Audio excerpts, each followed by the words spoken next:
Welcome to the first weekly video on the Bryce Builds Cars YouTube channel. That's right, I'm going to try to commit to one video a week. I haven't been uploading here consistently because I just haven't been consistently doing stuff. But lately, I've been super motivated here, so I've been here every single day, working nonstop, and my dad's here full-time, obviously. So there's a lot that we do, and I get constant messages and comments of people saying, where's the Buick?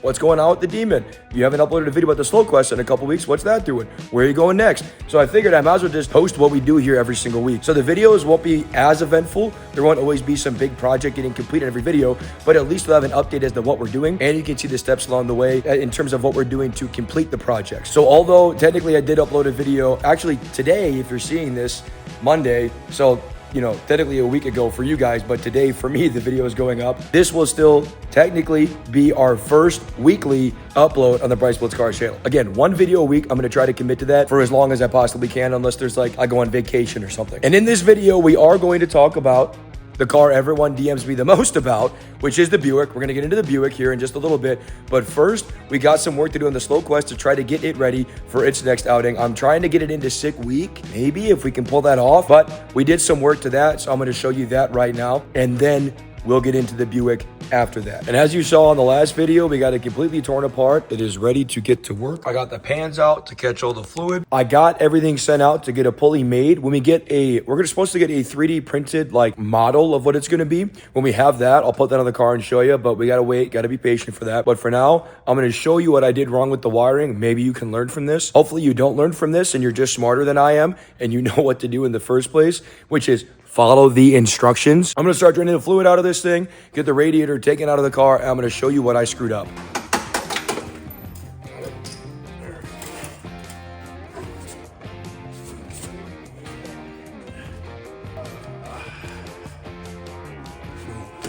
And if you guys didn't know, we have a whole video showing how we built the entire cooling system. So go watch that if you didn't already. Now I got to pull this bad boy off and I'll show you my mistake that's hidden underneath this. When I flip this over, it should be able to reveal my mistake immediately. I already know what I think I did. There. Yep. I took both power wires, ran them together into a single wire with the grounds doing the same thing. The instructions explicitly state, don't do this. You will burn wires. So good job, idiot. That one's on me.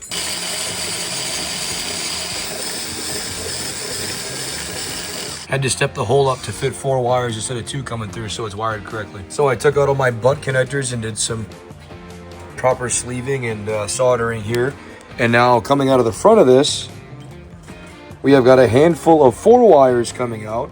So every fan is wired by itself, so I can't cook the wires again. So as everything sits here looking like this, I am waiting for another relay here to show up because we're gonna have to run 2 relays in order to actually make this work correctly. So you need a second relay and a second fuse to show up, which aren't here until probably tomorrow or the day after. We also noticed with the radiator out, we have really good access to put this pulley on and off easier. So we're gonna wait to put this in until the pulley thing is actually totally done and do a full reassembly of it. But right now we don't have any parts, so we might as well take some time to talk about the fact that the Buick is back. I pointed this out in a previous video, but yes, the GNX, our Buick, has been sitting here for a while doing exactly that, just sitting. And the reason is it needs a lot of work. Let me show you the biggest problem and something that actually, it occurred on Mike Moran's dyno and almost made a complete incident out of itself. And that's the reason it came back in the first place. And while it's here, we're going to redo pretty much everything on it. Look how dirty she is too. It's just been sitting for a while. Anyway, let's pop the hood and I'll show you what I'm talking about. So there she is, twin turbo V6 real Buick motor. There's a lot wrong in this engine bay. Let me show you. So the biggest issue with the engine bay, I'll zoom in and see if I can get you a shot. You see that crack? Yep, right below the flange for the turbo. That blew up on Mike Moran's dyno. And I wasn't there when he was doing the dyno, but according to Mike, it literally blew up, cut an oil line, an oil feed line that was there, sprayed oil everywhere, and lit itself on fire for a couple seconds. Small oil fire on the dyno. So that is obviously a huge problem. And this is the other side, and you can see it cracked the welds on both sides. So the first thing we got to do is pull the turbos off take the headers out and actually get them remade in stainless to ensure this doesn't happen anymore. The next thing that's optional is these turbos are old, small, and not right for the combination. It's choking it down a little bit. They're fine if we want to run 850s, but if we want to go faster, we need new turbos, but we're debating if we cut a check for 4 or 5 grand and do that. That's kind of up in the air. This radiator was sitting with water in it for like 3 years. So this radiator, Mike Moran tried to flush it and get it cleaned out, but it's just probably junked. This upper hose and lower hose system is really, I mean, you can look at the surface rust on this. They use steel.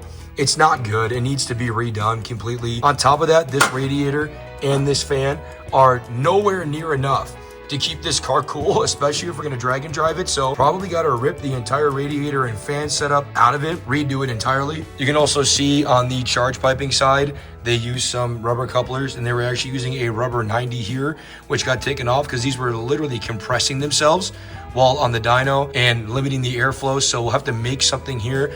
These straight rubber couplers are probably okay since we're only making 30 pounds of boost. We'll have to probably make some kind of a V-banded 90 here to go onto these pieces and fix that correctly. All of our sensor issues were fixed though. Mike did a good job of that. You can see we got dual bank O2s now, so it can run that way correctly. We got the new master that we already put in there a while ago. All of the sensors were checked and changed.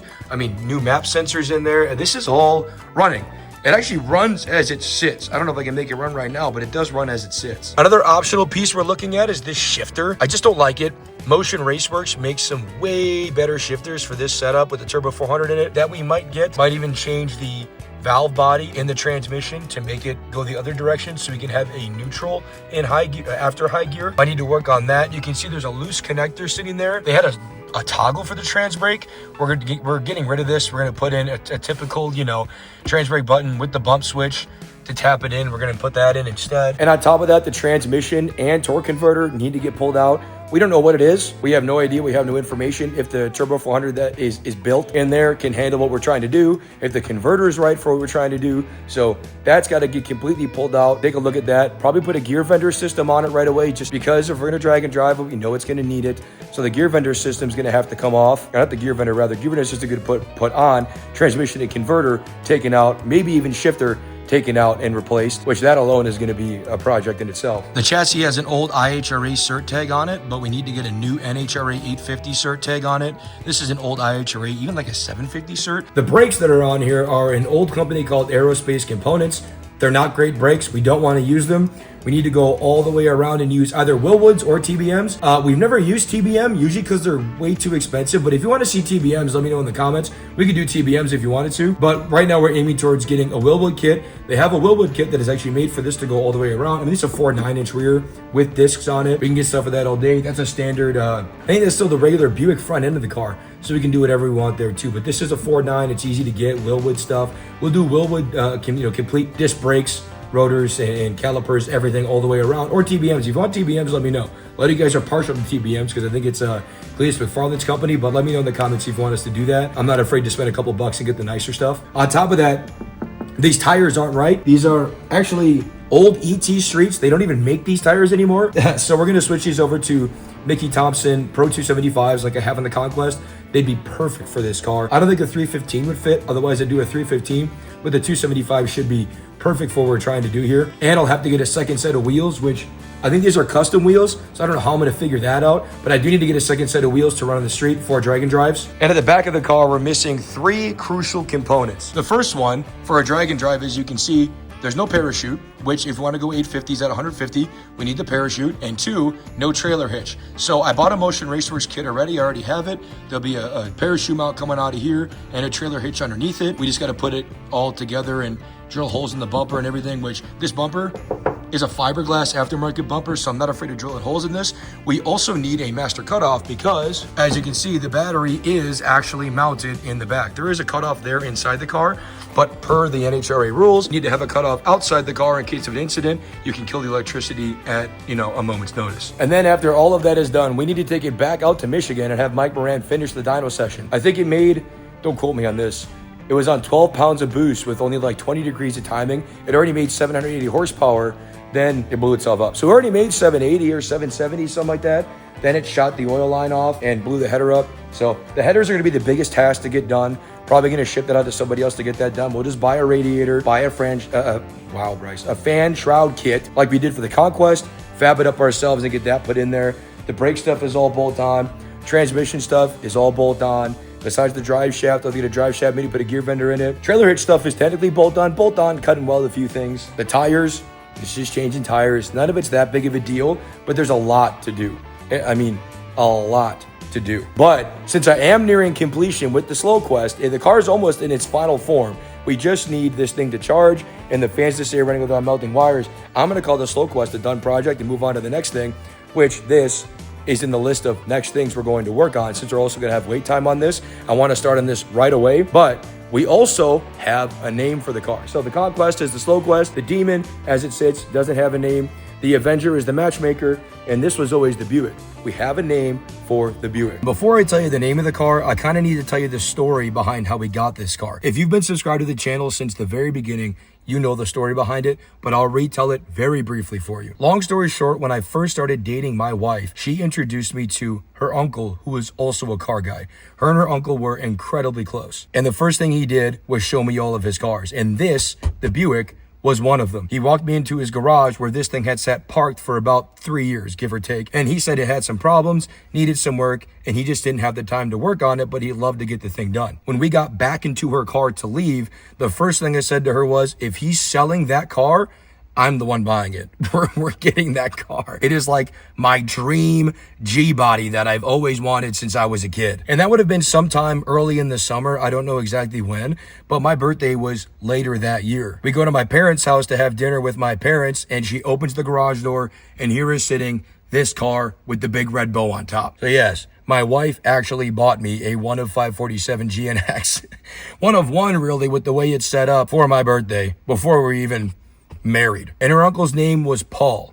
And every time we talked to him or talked about him, we always referred to him as Uncle Paul. And unfortunately, late last year in December, Uncle Paul passed away. So in honor of his memory, whenever we reference the Buick, the GNX, everything else we've been calling it, for the rest of the future that we have this car, we're going to call it Uncle Paul. So I guess to the channel and everybody watching at home, this is your formal introduction to what we're calling Uncle Paul. And I've got a lot of other stuff I'm working on right now, but this thing is next in line. So now that the Conquest is super close to being done, Uncle Paul is going to become the next central focus for this channel. And our ultimate goal with this car is to run 850s and complete either 6 summer or 6 week with this car. And I'm not sure why the camera picks this up, but you can see this is GNX number 261.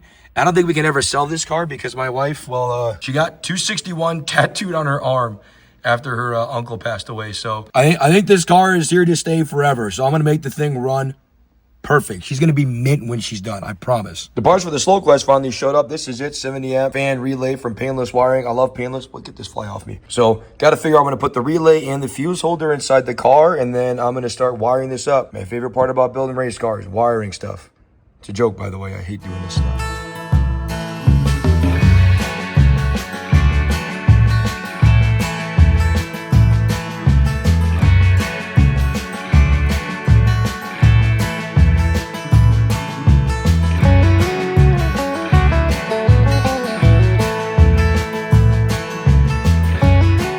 We got the second relay in and the second fuse block put in, both the same, kit, just side by side, so the fans are powered separately. I want to say too, while we're doing this, I hate the way I wired this car. I want to make that very clear. I'm not a fan of how this thing is wired. That is one of the reasons for the existence of this car, the Demon, is because I wanted to take the knowledge that I learned screwing up the Slow Quest wiring and make something really nice. So although this will function the way it's supposed to, I'm not the biggest fan of it. I want to make that very clear. Since we're waiting for parts on every other project, I am going to get a jump on this Buick project of getting these headers and turbos out. I have no idea what I'm getting myself into, but I'm going to try to see if I can at least get one off and familiarize myself with the car at the minimum. I'm not confident that I know what I'm doing because I've never had a turbo car before, but one way to find out.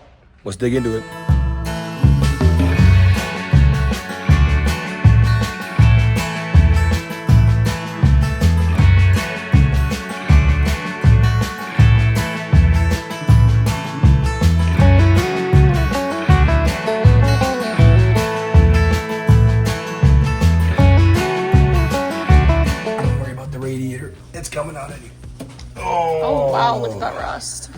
Oh my God, this is why it took me an hour and a half to get one header off. Everything's rusted together. Look at this. Whole thing's just rusted. The back of the turbo is all rusted. Yeah, look at this crack. It broke right off. There's a hole. See it? Sure. Broke right off. All right, let's get this out of here and clean my mess up. And here is one of the, I believe this is the oil feed going to the turbo. You can see where it literally blew a hole in it and sprayed oil everywhere. So here's the evidence of the fire that happened on the dyno. There's a big old hole in this. So this line, wherever this runs, telling you where this goes, that line's got to get replaced too. So there is such an insane amount of work to be done to this. I don't know. I'll have to talk about it in the comments with me, guys. Let me know. I kind of want to just take this thing literally down to bare bones and strip it and almost restart. So I'm on the last bolt on the driver's side header. As you can see, I'm sweating because I had to put on sleeves and gloves. Because I found out yesterday, whatever is in the wrapping they use for the headers, which by the way, don't wrap your headers, kind of stupid. I'm allergic to it. So I was burning yesterday all over my arms and everything, having an allergic reaction to the header wrap, which was the opposite of fun. So I'm trying to avoid that today. Here, come look at this. Look at these bolts I took out. Look how rusty that is. This thing is just covered in rust everywhere. Got a lot to redo on this car just because of rust. It's gonna be more difficult because the alternator's in the way. Oh, there we go. Wow. Holy smokes. Well, there goes our gasket, which is orange, which is cool.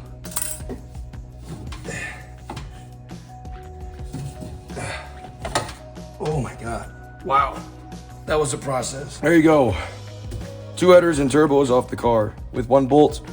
Coming along for the ride, I guess. I'm gonna get the heat wrapping off here in a minute, and I'm gonna see how bad this really is. I'm gonna get this sweatshirt off first. I'm dying. So this is why you don't want to use this header wrap stuff. It literally just crumbles when you put some heat into it. Look at this. Got a huge pile on the floor. Some of this is burnt, and I literally just peel it apart.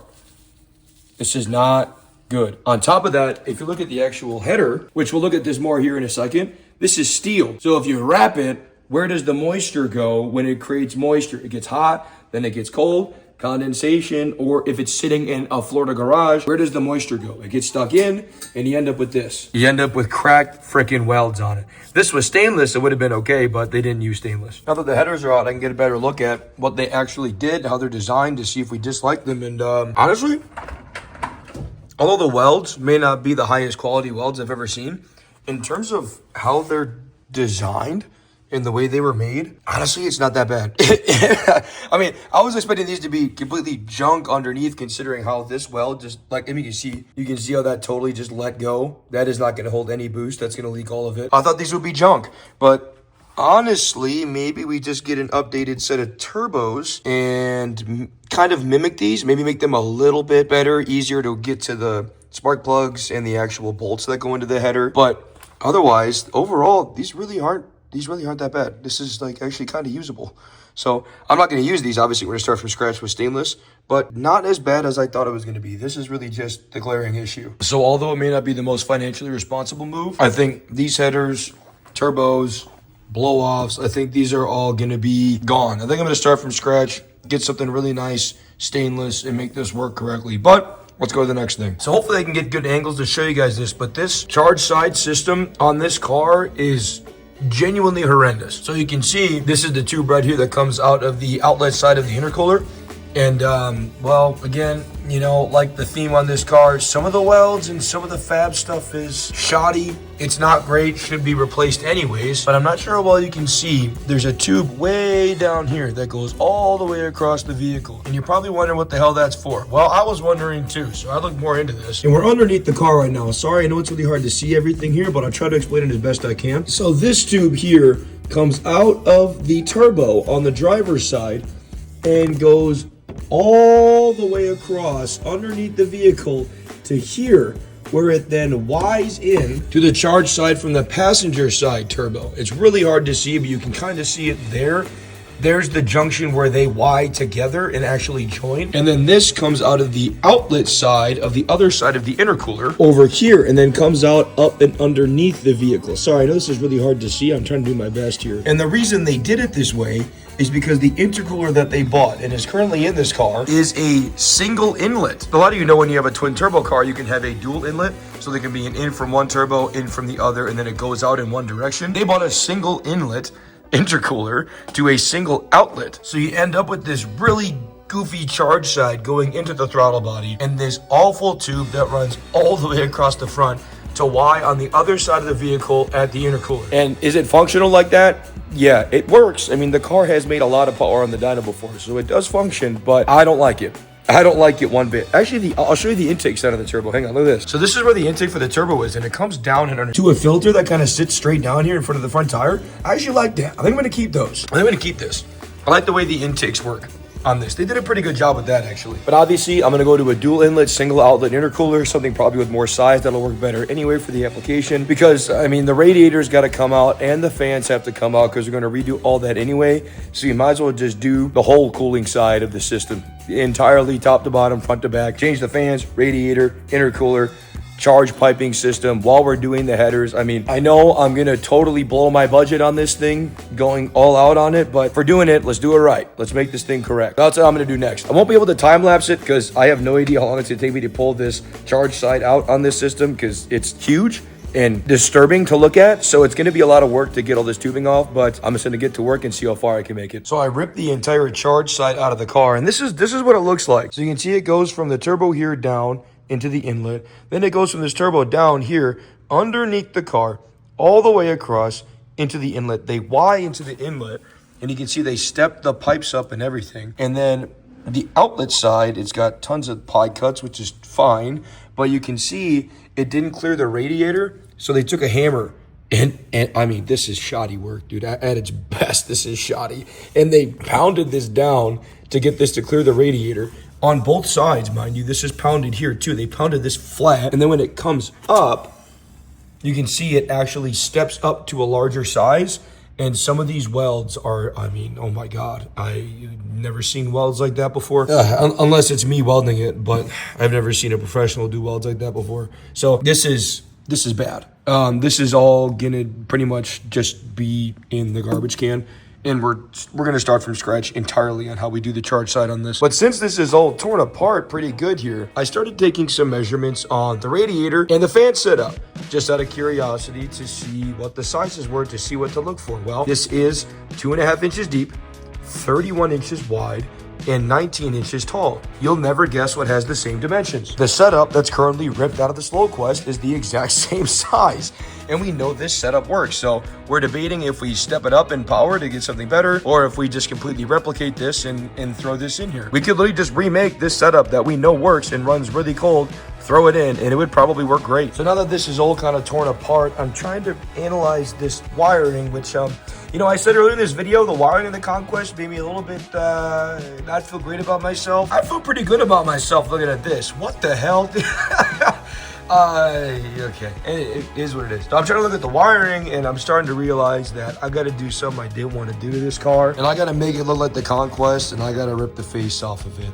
I didn't want to have to do this. I was hoping to avoid this, but no avoiding it. If I'm going to do this correctly, we need to do a full teardown, unfortunately. The more we dive into it, the more I realize this thing is really screwed up. It's not going to be easy. It's going to take us a while, but if you sit there and complain about it, it won't get done. Might as well just keep moving. But unfortunately, I am out of time for this week. This is the end of the first ever Bryce Builds Cars weekly upload. Hope you enjoyed. If you did, make sure you like, subscribe, comment, answer all the questions I had for you guys about what to do with the Buick, things with the slow cast, whatnot. Answer those questions in the comments. Let me know what you thought. And let me know what you think about weekly uploads. I want to upload at least once a week just because I like doing stuff on this channel so much. I'm really enjoying making these videos. I hope you enjoy them as much as I do. But in the next episode, we do have the new pulley for the Slow Quest is on the way, and we should have at least a model version of it for next week's video. And Buick teardown and destruction and planning continues. So I really appreciate you guys if you tune into every single one of these videos and let us know stuff on the Buick. Give me your opinions. Give me your ideas. Give me your thoughts. Maybe you guys are better at this than I am, and you can give me insights. I have no idea. Until the next video, go away.